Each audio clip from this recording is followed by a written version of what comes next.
Oi gente, tudo bom com vocês? Estamos aqui para mais um vídeo no canal e hoje, como eu havia prometido, estamos aqui com o irmão Edmilson, que vai nos ajudar, vai responder algumas perguntas sobre predestinação. Esse é o quadro Também Quero Saber, em que a gente já começou com outros convidados, né, no início do ano, e vamos dar continuidade agora. E o irmão Edmilson, que está aqui nos dando a honra, né, aceitou o nosso convite. Paz do Senhor, meu irmão. Paz do Senhor. É Um prazer imenso poder estar aqui. Sou muito grato por este convite. Amém. Eu que fico grata, né? Fico grata, me sinto honrada de poder dividir aqui com os meus amigos e com as pessoas que estão assistindo esse vídeo agora um pouco do seu conhecimento, né? E do que Deus tem dispensado para o Senhor. A gente já está acostumada a ouvir o irmão Edmilson em algumas pregações, né? Elaborando estudos bíblicos e através dele o Senhor tem nos ensinado muitas coisas e é por isso que nós o convidamos para estar aqui falando sobre este tema, certo?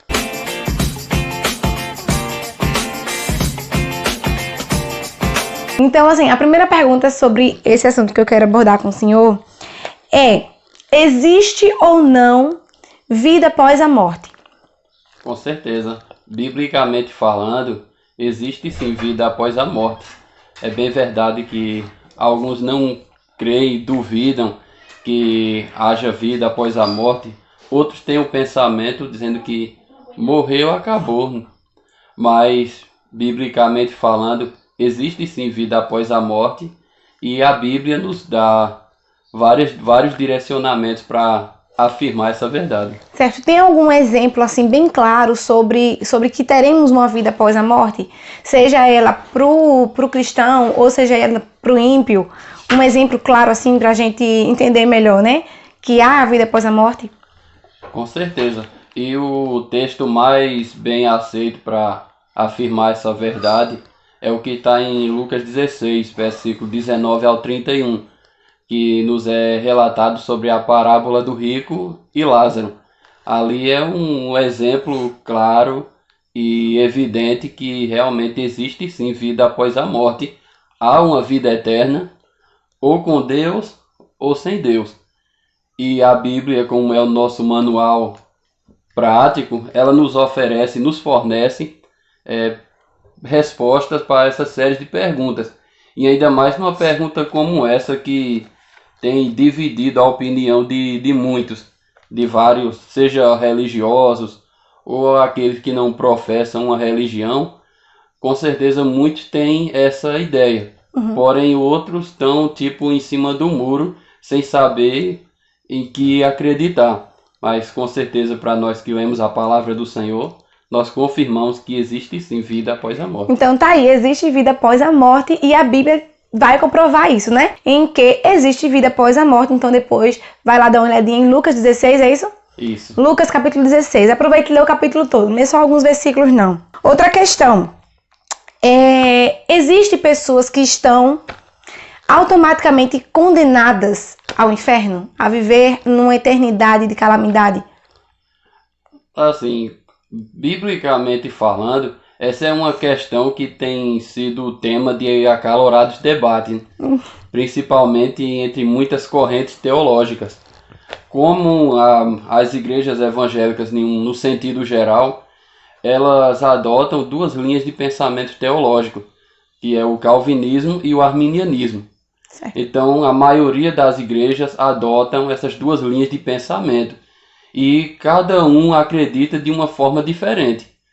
Então, para quem adota o calvinismo, é bem verdade que há alguns que são mais claros, são mais sensatos, já outros são mais radicais, que dizem que Deus predestinou alguns para a condenação e outros para a salvação. Porém, no meu modo de pensar, eu creio que, e também à luz da palavra de Deus, que o inferno não foi criado para o ser humano. Certo. Lá se não me falha a memória, no capítulo 25 de Lucas, nos é mostrado que o inferno ele foi criado para o diabo e seus anjos. Não foi criado para o ser humano.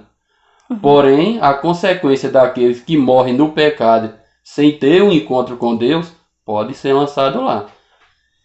Entendi agora. Então, a partir desse momento que a gente aprende que a Bíblia é clara, né? Que o inferno não foi feito para os seres humanos, logo a gente entende que Deus não é injusto de fazer, né? De fazer alguém crescer, nascer. Porque assim, irmã Edmilson, em outras oportunidades, com alguns amigos meus, que a gente sempre discutia sobre o assunto. Amigos evangélicos, amigos católicos e outros até, assim, que é da igreja presbiteriana, né? Porque somos todos evangélicos. Mas, assim, temos linhas de pensamentos diferentes, né? E em um desses debates, eu cheguei a imaginar assim com um amigo meu, que ele também é muito estudioso, sabe? Mas ele tem uma linha de pensamento totalmente diferente da que eu tenho sobre a personalidade de Deus. E eu acredito que a predestinação, quando ela não é muito bem colocada, ou como o senhor falou, aqui tem pessoas que radicalizam, né? Então assim, quando ela não é bem colocada, eu acredito que influencia muito sobre o caráter de Deus. E aí eu comecei a imaginar, assim, ele falando que sim, tem pessoas que foram feitas, criadas por Deus, mas Deus já sabia que aquela pessoa ia para o inferno. Aquela pessoa era condenada. Então, baseado nisso, eu fiquei imaginando, então Deus não é tão justo quanto eu imaginei. Porque, assim, né, a gente tem aquele versículo que a gente costuma escutar na igreja muito, que é ir por todo mundo e pregar o evangelho a toda criatura. Assim, então por que eu vou pregar se algumas pessoas já estão condenadas? Para mim não fazia nenhum sentido. Então, baseado nessas questões que como é que eu posso dizer, me deixaram bastante confusa, eu fiz uma pergunta aqui que vou pedir para o senhor esclarecer para a gente, sobre a evangelização. Sair ao campo, né? Ir por todo mundo e pregar o evangelho é uma obra inútil? Não, de forma nenhuma. Porque a ordem de Cristo é que todos vão pregar o evangelho.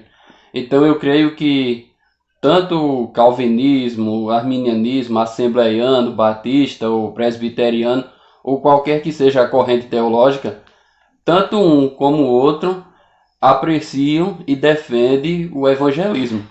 Porque há quem diga que o calvinismo radical não prioriza a missão.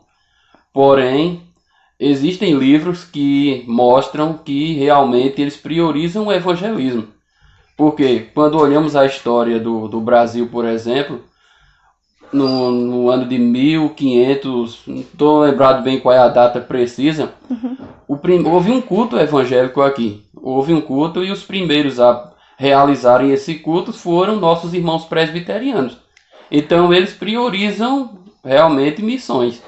Então todos nós também, claro, priorizamos missões e é um dever nosso pregarmos o evangelho. Uma outra questão que eu anotei e que eu percebi que muitas pessoas no Instagram tiveram resposta bastante diferente assim umas das outras, sabe? Em relação à predestinação. Existe mais de uma predestinação? Ou só tem uma? Eu já ouvi falar da absoluta, mas eu não sei se só tem ela. Existe outra? Existe. Assim, há uma dúvida na mente de muitos em relação à predestinação. Se cremos ou se não cremos, a Bíblia, de fato, ela fala de predestinação. Ela fala que a Bíblia, o termo predestinação é bíblico. Em Efésios 1, versículo 3 e 4, nos é mostrado isso. Agora, a forma de entender a predestinação é aí que divide muitos teólogos. Por quê? Existe a predestinação defendida pelo calvinismo, que é a predestinação incondicional, que é baseada nos 5 pontos do calvinismo. E, em contrapartida, também o arminianismo ele ensina também uma predestinação. Agora, uma predestinação inversa à que o calvinismo defende, que é a predestinação condicional. Então, dentro dessa predestinação condicional, há um termo que nós sempre mencionamos, que é o livre-arbítrio. Então, o livre-arbítrio está dentro da predestinação condicional. E também há dois termos que são bem claros em relação a esses dois pontos de vista, que os teólogos também há uma divisão de opinião, é a questão do monergismo e do sinergismo. Um defende que apenas Deus é o autor da salvação, e o homem não tem como adquirir a salvação por conta própria. Porém, o sinergismo defende que tanto Deus como o homem cooperam com a salvação. Porém, é claro que o homem não é salvo por praticar boas obras. Porém, há uma coisa que o homem ele pode fazer para obter a salvação, que é aceitar a Cristo como Senhor e Salvador. Amém, amém. Agora me responda uma coisa, o que é, assim, o conceito, qual é o conceito de calvinismo? O que é o calvinismo? Assim, o conceito de calvinismo tem a sua raiz nas ideias de Calvino, que no século XVI mostra esse grande homem, foi um grande homem, um grande estudioso e um renomado teólogo chamado pastor Severino Pedro. Ele até diz que Calvino chegou a ser o maior teólogo do cristianismo após Agostinho, porque ele muito valorizava os escritos de Agostinho. Então, através de Calvino, que sistematizou as ideias de Agostinho, foi que os seus seguidores passaram a ser chamados de calvinistas. Então, o calvinismo ele tem as suas raízes teológicas dentro do próprio Calvino. Para a gente concluir, né, a última questão aqui. Como eu posso defender a tese de que Deus morreu por todos, que Ele ama a todos? Como eu posso defender a tese que eu acredito em que não, Deus não escolheu algumas pessoas para ser condenado eternamente? Pronto, a resposta poderia ser a seguinte: nós acreditamos que Deus ele amou a todos. A graça ela é extensiva a todos e não apenas a alguns. Porque se o sacrifício de Cristo fosse apenas para alguns, para um grupo seleto, então eu acredito que Deus seria um Deus injusto. Apesar de Deus conhecer todas as coisas e antes que alguém existisse, Deus já conhece perfeitamente a vida daquela pessoa, porém no que diz respeito à salvação, eu creio que o Senhor ele dá oportunidade a todos. Porém, para que todos recebam a salvação, é necessário aceitá-la por fé. É necessário aceitá-la por fé. Agora, se alguém... essa graça ela pode ser resistida. Então, há dois pensamentos, tanto no ponto do calvinismo quanto do arminianismo, essa questão da graça. O calvinismo radical ensina a graça irresistível. Ou seja, aquele que é eleito. Se a pessoa já está eleito, já está predestinado para ser salvo, então aquela pessoa, diante da pregação do evangelho, então aquela pessoa não vai aceitar a mensagem de forma sem esforço algum. Porém, nós acreditamos que a graça ela pode ser resistida.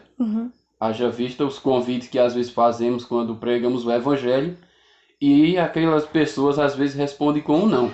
Então, se muitos respondem com um não, não podemos concluir que aquela pessoa não faça parte do grupo dos eleitos. Porém, pode ser que um dia aquela pessoa receba a Cristo. Está em 1 Timóteo, capítulo 2, verso 3 e 4, que diz: isto é bom e aceitável diante de Deus, nosso Salvador, o qual deseja que todos os homens sejam salvos e cheguem ao pleno conhecimento da verdade. Então Deus deseja a salvação de todos. Agora, Deus não pode salvar a todos porque depende da escolha da pessoa. Então é essa questão do livre-arbítrio que nós acreditamos. Aí alguns podem até pensar, mas eu nunca encontrei o termo livre-arbítrio na Bíblia. De fato, o termo não aparece. Porém, há inúmeros textos que nos mostram a realidade do livre-arbítrio. Como, por exemplo, Deuteronômio 30, verso 19, onde Deus propõe para os filhos de Israel: eu coloco diante de vocês a vida e a morte, a bênção e a maldição. Escolhe, pois, a vida para que te vá bem. Então, Deus dá a dica. Agora, quem escolhe é a pessoa. Amém. Então nós cremos assim, nós cremos no livre-arbítrio, com essa palestra aqui, né, com essa aula que mesmo que seja muito curta, mas a gente pode esclarecer bastante coisa. Espero que assim como eu, você também tenha aprendido. Sim, então compartilha com seus amigos, compartilha nas redes sociais, amém. Eu agradeço a honra, né? Agradeço o Senhor ter aceitado o nosso convite e eu espero que aceite um próximo, porque com certeza virá. Amém? Eu aqui agradeço e estou pronto para os próximos convites. Amém. E espero que aquele que nos acompanhou e ainda vai nos acompanhar tenha apreciado bastante essa aula, que eu posso até dizer. E para que eles possam assim se aprofundar mais no assunto. Existem muitos livros bons que podem nos ajudar a aprofundar mais nesse assunto, como as Institutas da Religião Cristã, de João Calvino, e uma obra recentemente lançada pela nossa CPAD, que é as obras de Armínio. Então, gente, é isso. Nosso vídeo vai ficando por aqui. Eu espero ter ajudado vocês, ter tirado suas dúvidas aqui com o nosso irmão Edmilson. Fiquem com Deus, um grande beijo e até mais.